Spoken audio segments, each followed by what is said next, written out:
হ্যাঁ, অবশ্যই যদি কেউ একটু সাপোর্ট করতো ইজিলি ম্যাচটা বের হয়ে যেত। লিটন ভাইকে ধন্যবাদ দিব। সো উনি আমার উপর অনেক ট্রাস্ট রাখছে। শামীম ফ্যান্টাস্টিক একটা মানে লাস্ট লেগে মনে হচ্ছিল যে বিদায় করতে পারবেন বা না পারার পরে নিশ্চয়ই অনেক আফসোস হয়েছে যে একটা অবশ্যই ম্যাচ হেরে গেলে তো অবশ্যই আফসোসটা থাকে। সো আমি বিলিভ ছিল যে যতক্ষণ পর্যন্ত থাকবো আমি নিজের উপর বিশ্বাস ছিল। কোনো পার্টিকুলার বলারকে কি টার্গেট করছিলেন কোন জায়গায় সঙ্গী পুরো ওভারগুলোকে আসলে ওইভাবে আমি চিন্তা করি নাই, কাউকে টার্গেট করিনি ওইভাবে। সো কারণ যেহেতু অনেক রান দরকার ছিল, সো আমি আমার স্ট্যান্ড ছিল আমি ওইটাই ট্রাই করছি, আমি সাকসেস হয়েছি। শামীম ভাই ওইটা 4 ম্যাচে 4টা 6 গিয়েছিল, কোনটা সবচেয়ে বেশি মানে ভালো লেগেছিল, কোনটা স্যাটিসফাইং ছিল সবচেয়ে বেশি? আসলে ভিডিও তো এখনো দেখি নাই, আমার মনে একটু দেখলে আর একটু ভালো মতো বলতে পারতাম। শামীম অপোনেন্ট থেকে একটু ব্যাকআপ পাইলে ব্যাটিং মানে ম্যাচটাকে বের করা যেত। হ্যাঁ, অবশ্যই যদি কেউ একটু সাপোর্ট করতো ইজিলি, আমার মনে করি উইকেট অনেক ভালো ছিল, ইজিলি ম্যাচটা বের হয়ে যেত। একটা অলমোস্ট দরকার আপনার ব্যাট লেগে গেছে ওটা আপনাকে আর লাস্ট বলের আগে চিন্তা ভাবনাটা কি ছিল? আমি একটা ডেডলি বল ছিল আপনি মানে ব্লক করে ফেলছেন, ওই সময় কি চিন্তা ভাবনা?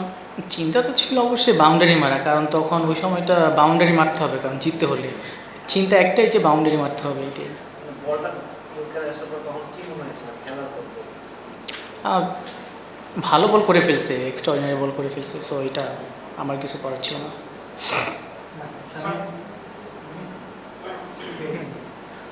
শামীম মানে আপনার উপর অনেক ট্রাস্ট, মানে আপনি যে জায়গায় ব্যাটিং করেন এখানে হোক বা ন্যাশনাল টিমে হোক, আপনি অনেক ইম্পর্টেন্ট একটা প্লেয়ার দলের জন্য। এটা ক্যাপ্টেনও বারবার বলছে যে আপনি, বা সবাই বলে যে আপনি অনেক ইম্পর্টেন্ট। মাঝখানে আপনার একটা পিরিয়ড ছিল যেটা একটু খারাপই গেছে, সাতটা ইনিংসের মানে 5টাই একবার সুন্দর। তো সেই জায়গা থেকে যখন হঠাৎ করে আবার মানে এই সময়টা কিভাবে আপনি কাটিয়েছেন, আর এখন আপনি যখন একটা ইনিংস খেলেন নিশ্চয়ই এটা আত্মবিশ্বাস দিবে আপনাকে। আপনি যেটা বললেন ন্যাশনাল টিমের কথা, সো এটা অবশ্যই ফার্স্টে আমি লিটন ভাইকে ধন্যবাদ দিব। সো উনি আমার উপর অনেক ট্রাস্ট রাখছে, কারণ তার আগে আমি ম্যাচ উইনিং নকও খেলেছি। So that's why. আর একটা প্লেয়ারের 2-3টা ম্যাচ খারাপ হতেই পারে, এটা আমি মনে করি এটা কোনো ব্যাপার না। আবার যদি একটু ব্যাকআপ দিয়ে সাপোর্ট দেয়, ভালো সাপোর্ট দেয়, অবশ্যই ভালোভাবে কাম ব্যাক করা যায় ইজিলি। স্পেসিফিকলি আপনি নিজে আপনার খারাপ সময়টাতে কি চিন্তা করেন যে এইসব কোনো কিছুই মাথায় নেবেন না, বা থাকে না একজনের এক রকম ব্যাপার থেকে, আপনার ক্ষেত্রে সেটা কেমন?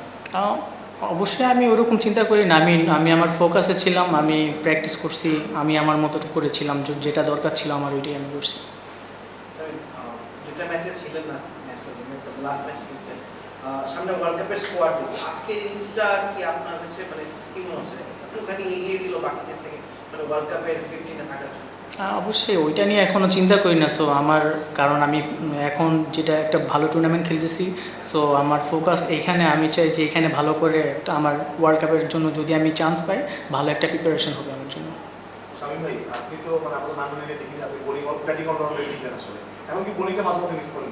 হ্যাঁ, অবশ্যই বোলিংয়ের জন্য ওয়েট করি, রেডি থাকি। ক্যাপ্টেন যদি মনে করে অবশ্যই বোলিং আসবো, আর আমাদের অনেক বোলিং অপশন অনেক বেশি, দ্যাটস ওয়াই আর কি বোলিং আসা হয় না।